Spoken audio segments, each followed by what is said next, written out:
Alright, now we're getting to the advanced stuff. Mwahaha. That was such a bad laugh. Yes, energy is important for almost all speeches you'll give, but you have to discern between different kinds of energy. Tone, or emotion, is vital to giving off the right vibe for a particular section or type of speech. Now, you won't be all giddy in a speech about unemployment, for example. 3 million people have been laid off. No, that's not the right vibe. It'll be more like 3 million people have been laid off. The sadder the emotion, maybe the mellower your voice. The angrier, the more powerful your voice. You get it. But tone is complex. It's not just about your voice. Facial expressions contribute a lot to how the audience perceives your emotion. And it's kind of like acting, but the best advice I can give you is to feel that emotion on the inside and convey it naturally. Connect with it using your own life experiences and things you've seen to bring about that particular emotion. It's gotta be genuine. So, for example, don't smile or have your eyebrows raised in excitement or even make a lot of facial expressions if the tone of your speech is about something more serious, like unemployment. Have a more concerned look, like this. So this is another kind of silly but extremely helpful exercise. List all the emotions you can possibly think of, from surprise, nervousness, frustration, you name it.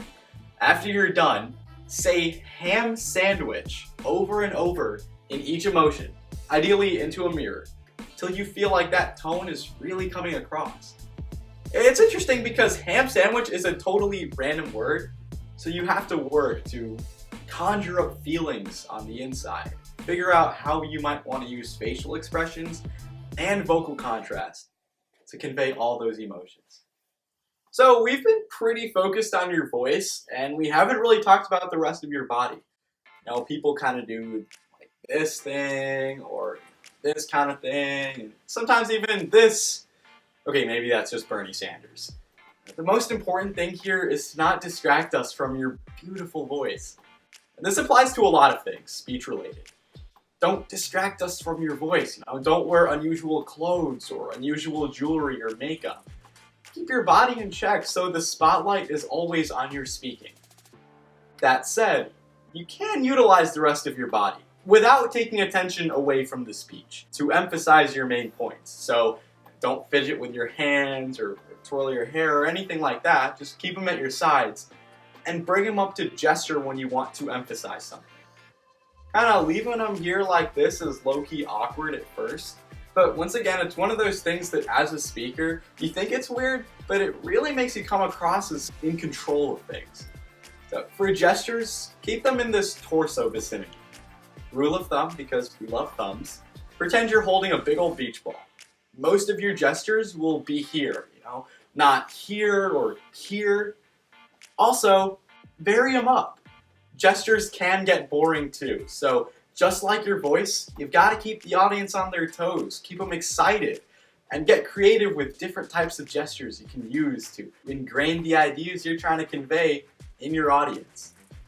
I know I'm using a lot of politician examples, but don't gesture like Beto either, if you guys know what I'm talking about. He just does too much. If you gesture on every word, then every word has the same emphasis, and nothing stands out in particular.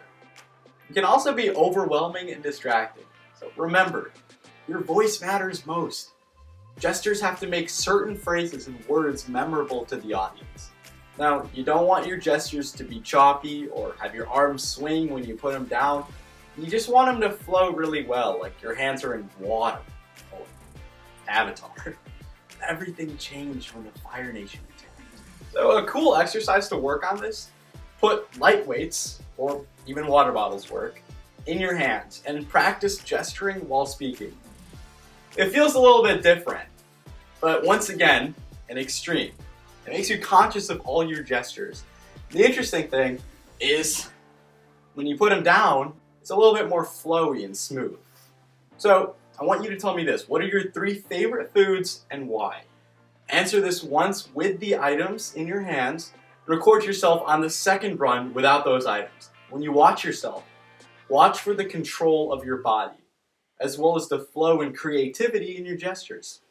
Have fun. Now, we've talked a lot about connecting with your audience in this course, And the best way to do that is to look them in the eyes. The window to the soul.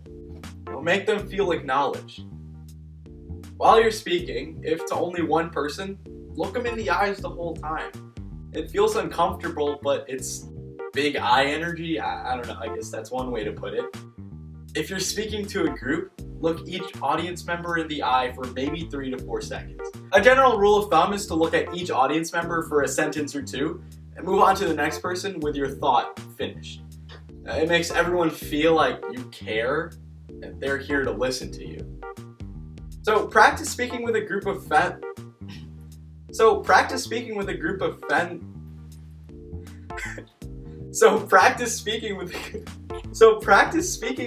of friends or family or teddy bears and practice these techniques. Right now, tell me a funny childhood story, but keep the audience through eye contact. Good posture is very important in life, and your mom has told you that more times than you can count, but it's especially important in public speaking. Slouching makes you look a lot less confident. So make sure you stand up as if you're a puppet with a string going right through the top of your head. That's kind of grotesque, actually. Whatever. Don't lift your chin up because you still want to be able to look your audience members in the eyes. Still though, make sure your back is straight and you come across as confident just by standing. A great exercise to control movement: put a sheet of paper on your head and practice speaking. Okay, one second. So a great exercise to control your movement: put a sheet of paper on your head and practice speaking. So the paper shouldn't fall if you have good posture and you don't move way too much. Be relaxed, let your gestures flow, and speak with control. Now, when you go back to speaking normally, you don't have to stay as rigid because it will look unnatural. But the great part is you suddenly become aware of how you're utilizing your body in speaking. Ideally, look into a mirror and maybe talk about your favorite sport. Why is it your favorite sport? Do you like playing? Do you like watching? Keep the paper on top of your head and then take it off about halfway through. But keep speaking while focusing on your body movement and how you're controlling everything. We've had a lot of good times in this workshop. Sadly, it's coming to a close. Thanks for seeing it through. But hey, don't cry. There's plenty of more awesome workshops coming. But we're going to sum up all the skills we've developed in the 4 C's: confidence, control, connection, and conviction. Now, what does that mean? With confidence, you'll have good projection. You won't get nervous and rush. You won't hesitate. With control, you'll only use gestures to emphasize main points. You'll keep your pace conversational. With connection, you'll be able to sound genuine regarding the tone of your speech. You'll be able to look each audience member in the eye and make them feel acknowledged. With conviction, you'll speak from the heart. You'll have energy and demonstrate that you care. Alright guys, thanks for getting through the Build Your Skills workshop. I feel like we've grown a connection. But if you like the content, if you felt like you've learned, please share, comment, like, subscribe, anything helps. And stay tuned for the next workshop, focusing on refining your skills. Alright, peace.